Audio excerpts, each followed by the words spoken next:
जय श्री कृष्णा मित्रों, आप सभी का बहुत बहुत स्वागत है आपके अपने चैनल भक्ति सागर में। आज हम सुनेंगे पौष माह के कृष्ण पक्ष की एकादशी सफला एकादशी की कथा। महाराज युधिष्ठिर ने श्री कृष्ण से पूछा, हे जनार्दन, पौष कृष्ण एकादशी का क्या नाम है? उस दिन कौन से देवता का पूजन किया जाता है और उसकी क्या विधि है? कृपया मुझे बताइए।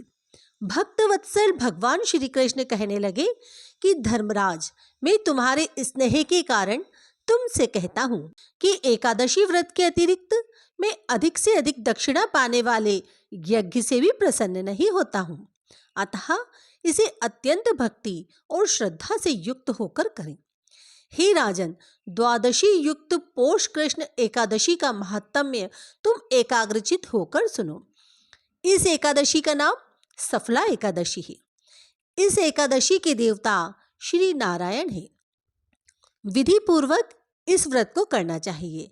जिस प्रकार नागों में शेषनाग, पक्षियों में गरुड़, सब ग्रहों में चंद्रमा, यज्ञों में अश्वमेघ, उसी प्रकार देवताओं में भगवान विष्णु श्रेष्ठ हैं। उसी तरह सब व्रतों में एकादशी का व्रत श्रेष्ठ है।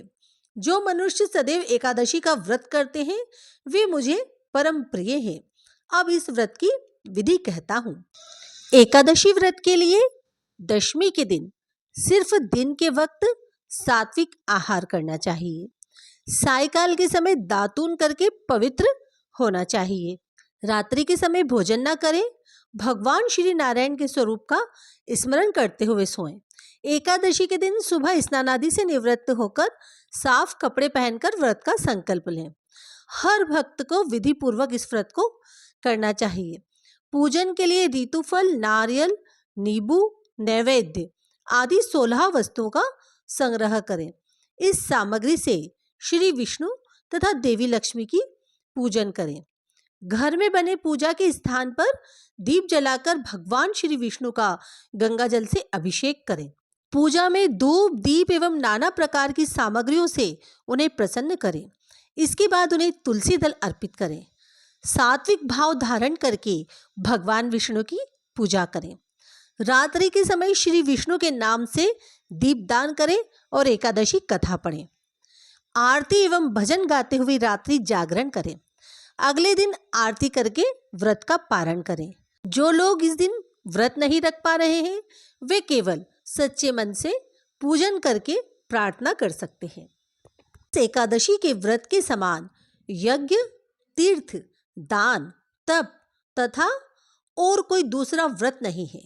5000 वर्ष तप करने से जो फल प्राप्त होता है उससे भी अधिक फल सफला एकादशी के व्रत करने से प्राप्त होता है।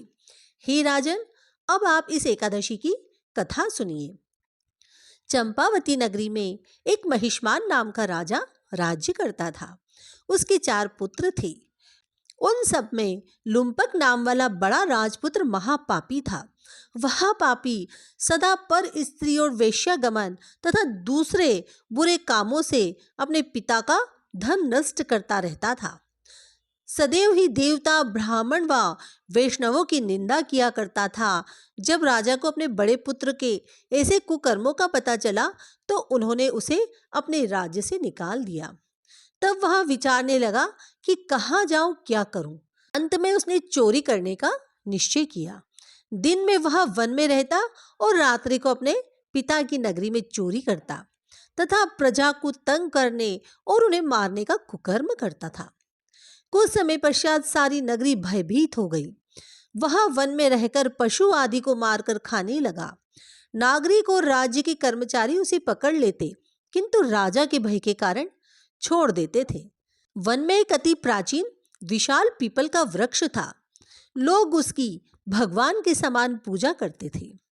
उसी वृक्ष के नीचे वह महापापी लुम्पक रहा करता था। इस वन को लोग देवताओं की क्रीड़ा स्थली मानते थे। कुछ समय पश्चात पौष कृष्ण पक्ष की दशमी के दिन वह वस्त्रहीन होने के कारण शीत के चलते सारी रात्रि सो नहीं सका। उसके हाथ पैर अकड़ गए।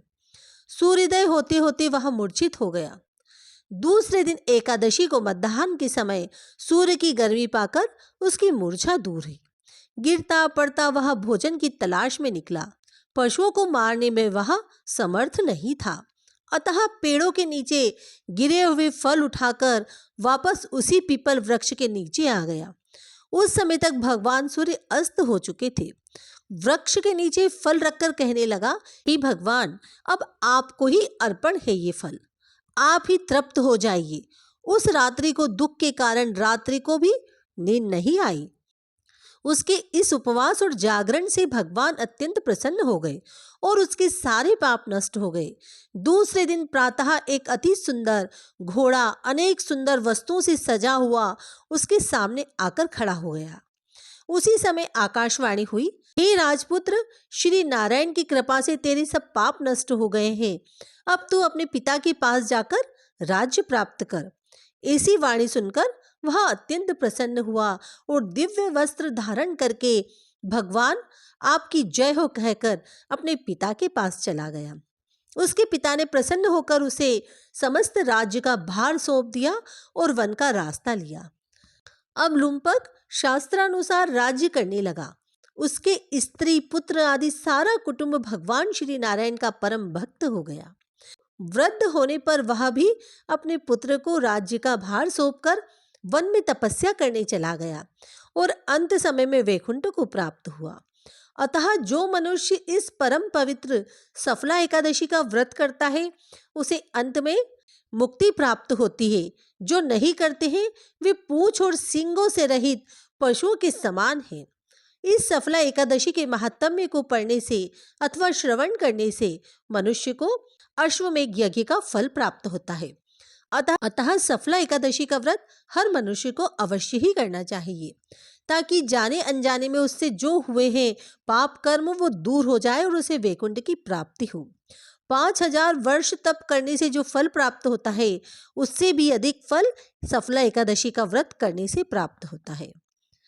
यदि आपको यह कथा पसंद आई तो कथा को लाइक शेयर जरूर कीजिए और चैनल को सब्सक्राइब कर लीजिएगा, जिससे आप अन्य कथाओं का भी लाभ ले सकेंगे। धन्यवाद।